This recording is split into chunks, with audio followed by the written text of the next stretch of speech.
Dua bangunan dilaporkan terbakar pada hari Senin di Republik Rakyat Donetsk yang diproklamirkan sendiri setelah serangan oleh pasukan Ukraina, menurut media pemerintah Rusia.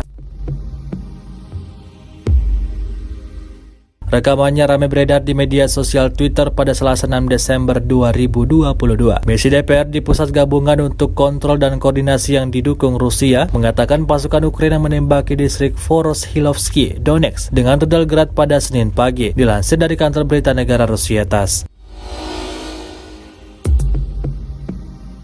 Dikutip juga dari RIA Novosti, dua bangunan yang terbakar merupakan tempat tinggal dan satunya rumah duka. Upaya untuk memadamkan api diperumit dengan pasokan air yang dimatikan di daerah tersebut. Informasi tentang cedera dan korban sedang diklarifikasi dan petugas tanggap darurat berada di tempat kejadian, menurut media Rusia. Militer Ukraina belum mengkonfirmasi atau mengomentari terkait serangan itu.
Terima kasih sudah nonton, jangan lupa like, subscribe, dan share ya!